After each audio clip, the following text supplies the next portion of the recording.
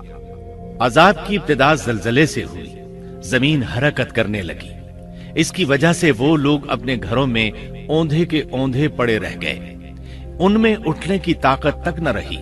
پھر آسمان میں سخت کڑاکا ہوا، اس کی ہولناک دہشت انگیز چنگھاڑ نے ان کے بھیجے پھاڑ کر رکھ دیے۔ ایک ہی لمحے میں ایک ساتھ وہ سب ڈھیر ہو گئے۔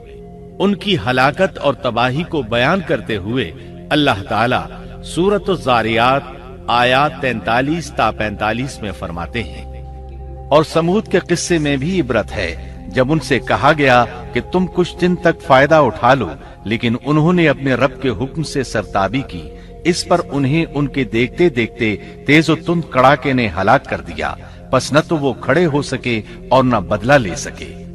اسی طرح سورہ ہود میں اللہ تعالیٰ نے ان کی تباہی کا نقشہ اس طرح کھینچا ہے کہ ایک زور کی کڑک نے ان ظالموں کو آ لیا، پھر تو وہ اپنے گھروں میں زانوں کے بل مردہ پڑے رہ گئے، ایسے گویا کہ وہ کبھی آباد ہی نہ تھے۔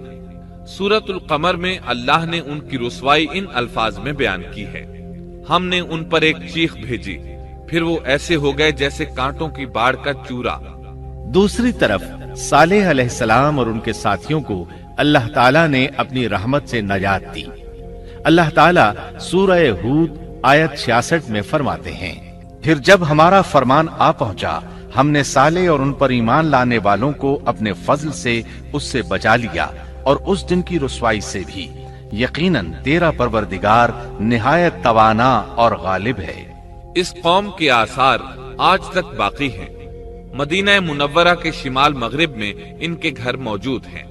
اب یہ علاقہ مدائن صالح کے نام سے مشہور ہے۔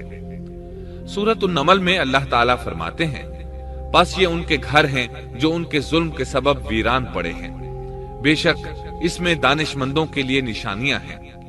اللہ تعالیٰ نے ان کے نشانات کو آج تک باقی رکھا ہے تاکہ بعد میں آنے والوں کو یقین ہو جائے اور کسی قسم کا شک نہ رہے۔ عذاب کے آثار نمودار ہونے پر صالح علیہ السلام نے ان سے فرمایا تھا، اے میری قوم، میں نے تمہیں اپنے پروردگار کا حکم پہنچا دیا تھا اور میں نے تمہاری خیر خواہی کی، لیکن تم لوگ خیر خواہوں کو پسند نہیں کرتے۔ اس کے بعد صالح علیہ السلام اپنے ساتھیوں کے ساتھ وہاں سے ہجرت کر کے فلسطین آ گئے، وہیں رملہ نامی بستی میں رہنے لگے اور یہیں آپ کی وفات ہوئی۔ نبی کریم صلی اللہ علیہ وسلم صحابہ کرام رضی اللہ عنہم کے ساتھ تبوک تشریف لے گئے تو آپ نے مدائن صالح کے قریب قیام فرمایا تھا۔ صحابہ نے ان کنووں سے پانی لے لیا جو قوم سمود کے استعمال میں رہے تھے، کچھ برتن بھی وہاں سے لے لیے۔ آپ کو پتہ چلا تو آپ نے حکم فرمایا، ان برتنوں کو توڑ دو اور اس پانی کو بہا دو، اور اس پانی سے جو کھانا تیار کیا ہے اس کو الٹ دو۔ آپ نے انہیں ان گھروں میں داخل ہونے سے بھی روک دیا جن میں اللہ کا عذاب نازل ہوا تھا۔ آپ صلی اللہ علیہ وسلم نے فرمایا، میں ڈرتا ہوں تم پر بھی ایسا عذاب نہ آ جائے جیسا ان پر آیا تھا، اس لیے ان کے علاقے میں داخل نہ ہوا کرو، اور اگر داخل ہونا پڑ جائے تو روتے ہوئے داخل ہوا کرو، اور رونا نہ آئے تو رونے جیسی شکلیں بنا لیا کرو تاکہ تمہارا شمار ظالموں میں نہ ہو۔ اللہ تعالیٰ فرماتے ہیں، آگاہ رہو، قوم سمود نے اپنے رب سے کفر کیا، سن لو ان سمودیوں پر پھٹکار ہے۔ قرآن میں ان کا قصہ 26 سے زائد مرتبہ بیان کیا گیا ہے۔ اس کے بعد لوگ ایمان کی حالت میں امن چین کی زندگی بسر کرنے لگے، لیکن پھر نئے سرے سے ان میں خرابی پیدا ہوئی۔ شیطان نے پھر اپنا کام دکھایا، ان کے دلوں میں وسوسہ ڈالا، اور فلسطین، عراق، مصر اور جزیرے کے نواحی علاقوں میں شرک پھیل گیا۔ لوگ ایک بار پھر کفر کی طرف پلٹ پڑے۔ اس پورے قصے میں چند عبرتیں ہیں، آئیے ذرا ان کا بھی ذکر ہو جائے۔ اللہ تعالیٰ کی اونٹنی اگرچہ سیدنا صالح علیہ السلام کی نبوت کا ایک نشان تھی، ان کی سچائی کا ثبوت تھی، لیکن قرآن کریم کی وضاحت یہ ہے کہ وہ قوم سمود کی آزمائش کے لیے تھی، اور وہی ان کی ہلاکت کا نشان ثابت ہوئی، جیسا کہ سورۃ القمر میں اللہ تعالیٰ فرماتے ہیں، بے شک ہم اونٹنی کو ان کی آزمائش اور امتحان کے لیے بھیجنے والے ہیں، پس تو ان کے انتظار میں رہ اور صبر اختیار کر۔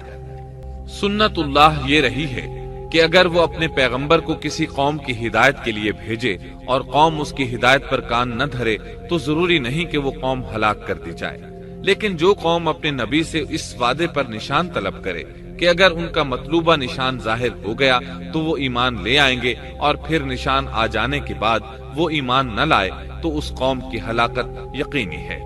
اللہ تعالیٰ پھر اس قوم کو معاف نہیں کرتے جب تک کہ وہ تائب نہ ہو جائے اور اللہ کے دین کو قبول نہ کرے، یا عذاب الہی سے صفحہ ہستی سے مٹ کر دوسروں کے لیے عبرت کا نشان بن جائے۔ لیکن اس سنت سے نبی کریم صلی اللہ علیہ وسلم کی امت مستثنا ہے، اس لیے کہ آپ صلی اللہ علیہ وسلم نے وضاحت فرمائی ہے، میں نے اللہ تعالیٰ سے دعا مانگی ہے کہ اللہ تعالیٰ میری امت میں عذاب عام مسلط نہ فرمائے، اور اللہ نے میری دعا قبول فرما لی۔ قرآن میں اللہ تعالیٰ نے نبی کریم صلی اللہ علیہ وسلم کی اس بات کی یوں تصدیق کی ہے، اے رسول، اس حال میں کہ تو ان میں موجود ہے، اللہ تعالیٰ ان کافروں پر عذاب مسلط نہیں کرے گا۔ اور یہ ایک خطرناک غلطی ہے، نفس کا دھوکہ ہے کہ انسان عیش و عشرت اور دنیاوی جاہ و جلال کو دیکھ کر یہ خیال کر بیٹھے، یہ گمان کر لے کہ جس قوم یا فرد کے پاس یہ سب کچھ موجود ہے وہ ضرور اللہ تعالیٰ کے سائے میں ہے، اور یہ کہ ان کی یہ خوش عیشی اس بات کی علامت ہے کہ اللہ تعالیٰ کی خوشنودی ان کے ساتھ ہے۔ یہ نفس کا دھوکہ ہے، غلط فہمی ہے، بلکہ کج فہمی ہے۔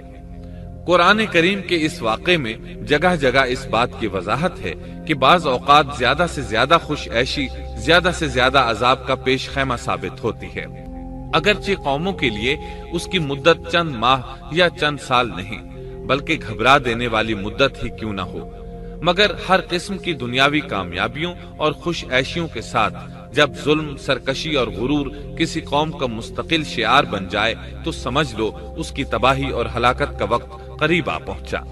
اللہ تعالیٰ فرماتے ہیں، تیرے رب کی پکڑ بہت سخت ہے، لیکن اس کے ساتھ ہی یہ بات بھی ہے کہ کسی قوم میں تمام تر خرابیوں کے باوجود اگر قوم سے اکثر افراد اللہ کے شکر گزار ہوں، اس کے بندوں کے ساتھ انصاف کرنے والے اور آپس میں نیک نیت اور خیرخواہی کرنے والے ہوں تو بلا شبہ وہ اللہ کے ہاں مقبول بندے ہیں، اور انہی کو دنیا اور آخرت کی کامیابیوں کی بشارت ہے، اور انہی کے لیے یہ دنیاوی عیش اللہ کی بے انتہا نعمتوں کی علامت ہے۔ انہی الفاظ پر سیدنا صالح علیہ السلام کا قصہ اختتام کو پہنچا۔